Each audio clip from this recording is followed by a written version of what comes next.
Olá pessoal, sejam bem-vindos ao canal. Neste vídeo nós vamos ver a explicação do pastor Hernandes Dias Lopes, onde ele explica que Deus é onisciente. E mesmo ele sendo onisciente, ele não altera os eventos, mesmo ele sabendo de antemão o que ia acontecer, ele não determina que o homem peque. Adão pecou por sua livre e espontânea vontade, por sua própria vontade.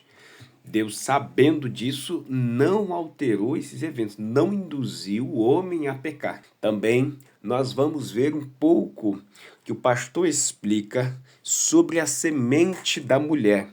Semente esta que é o Cristo, o descendente da mulher, que pisará na cabeça da serpente. Se gostou desse vídeo, deixe o seu comentário. Vamos assistir o vídeo. Possibilidade disso acontecer, e ele sabia que provavelmente o homem... Volto a dizer, o fato de Deus saber de antemão que é a presciência dele, não significa que ele determinou que o homem caísse. O homem é responsável pela sua queda. Porém, Deus sabia que o homem caía. Claro que sabia, tanto que sabia que providenciou um plano de redenção antes da criação. Está lá em Apocalipse capítulo 3, versículo 8. O plano de Jesus, ele já estava desde o começo também... Da eternidade. Ah, é? Da eternidade. Aqui, ó. Deixa eu ler para não ficar só como se fosse uma afirmação minha fora das Escrituras. Está escrito aqui, ó. Aqueles cujos nomes não foram escritos no livro da vida do Cordeiro, que foi morto desde a fundação do mundo. O Cordeiro não foi morto desde a fundação do mundo. O Cordeiro foi morto há 2000 anos. Então ele já estava planejado... Os planos de Deus, Vilela, são eternos. Deus não usa rascunho nos seus planos. Deus não precisa lançar a mão do plano B porque o plano A fracassou. Deus não precisa atualizar seus planos. Nem a palavra de Deus precisa ser atualizada, nem ressignificada. Ela não é nova nem velha, ela é eterna. Essa é a verdade das Escrituras. Tô mastigando, Paquito, agora que eu faço? Ixi, e agora? E ele também. Ô, Paquito! Eu já tô terminando, manda aí.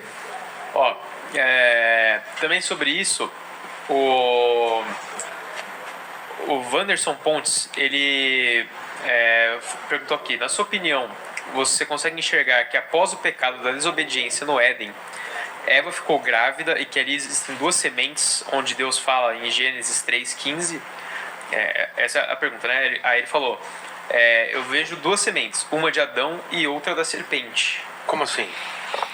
Entendeu, pastor? Eu acho que eu mais ou menos entendi. Como que é? A pergunta não está bem clara. Porque... Mas eu acho que eu vou entender o que está falando. É que na Bíblia diz em Gênesis, né, que ali no Éden, a partir do pecado inicial, cita que existiriam duas sementes, né? E aí ele perguntou se ele acredita que as sementes seriam de Adão e Eva, que ele disse que na visão dele, na interpretação dele, as sementes são de Adão e outra da serpente, né? Como se fosse uma semente do bem, uma do mal. Eu vou explicar, vou clarear a pergunta para explicar. Eu vou ler o texto de onde ele está tirando essa conclusão dele para esclarecer. Quando acontece a queda lá no Éden, Deus vai sentenciar Adão. Serpente, para entender, é Lúcifer ou não? É Lúcifer. No caso, que é um espírito, não tem corpo, se personifica, usando um aparelho, usando um instrumento para se aparecer. Então está escrito aqui o seguinte, a fala de Deus à serpente. Versículo 14 e 15. Então o Senhor Deus disse à serpente, visto que assim fizeste, maldita és entre todos os animais domésticos, e o és entre todos os animais selváticos. Rastejarás sobre o teu ventre e comerás pó todos os dias da tua vida. Porém, inimizade entre ti, ou seja, entre a serpente e a mulher, entre a tua descendência, ou seja, a descendência da serpente, e o seu descendente. Descendente da mulher. Este descendente da mulher te ferirá a cabeça. E tu, descendência da serpente, lhe ferirás o calcanhar. Então, o que está acontecendo aqui? Quem é o descendente da mulher? É Jesus. Ah, é? É. quem esmagou, humanidade? quem esmagou a cabeça da serpente? Ah, tá. Jesus. Exato. Então, nós teríamos a partir daí, então, duas linhas, duas gerações. A geração descendente da serpente, que não é demônios, não. Que São é? seres humanos caídos. E você vai ver isso materializando em duas gerações da descendência, a geração de Caim e a geração de Sete. E aí depois você vai ver lá em Gênesis que é o casamento interracial entre os descendentes corrompidos de Caim e os descendentes da geração piedosa de Sete vão se casar e a terra vai se corromper. A ponto de Deus olhar e não ver ninguém, exceto um homem, chamado Noé. E Deus então exerce o seu juízo na história. Então, o descendente da serpente são todos aqueles que se opõem a Deus, se opõem ao projeto de Deus. E o descendente da mulher que vai esmagar o cabeça da serpente vem dessa linhagem santa por meio de Sete. E depois você vai perceber de Abraão. Mas não é contaminada também em algum momento essa Sim, é linhagem? contaminada no sentido de pecado, todo Exato. pecado. Mas a descendência que vai andar com Deus, vai se tornar povo de Deus, vai ser separado por Deus.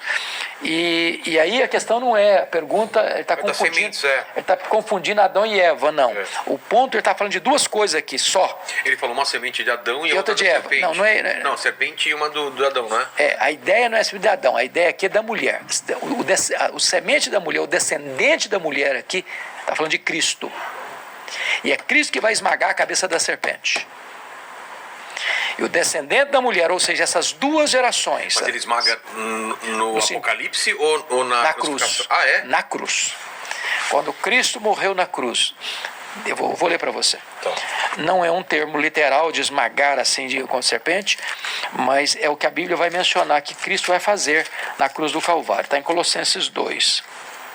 Está escrito o seguinte: quando Cristo foi para a cruz, tendo cancelado o escrito de dívida que era contra nós, que constava de ordenanças, o qual nos era prejudicial, removeu inteiramente, encravando na cruz, despojando os principados e as potestades, publicamente os expôs ao desprezo, triunfando deles na cruz. A ideia de vitória esmagadora. Entendi. Então, Jesus derrota, ele desfez as obras do diabo. Ele tem uma derrota aparente, mas na verdade é uma vitória. Porque aos olhos das pessoas ele perdeu, ele morreu. E com ele ressuscitando, ele tem a vitória. Então é exatamente isso que está colocando. Quando o diabo, e Paulo coloca isso lá, se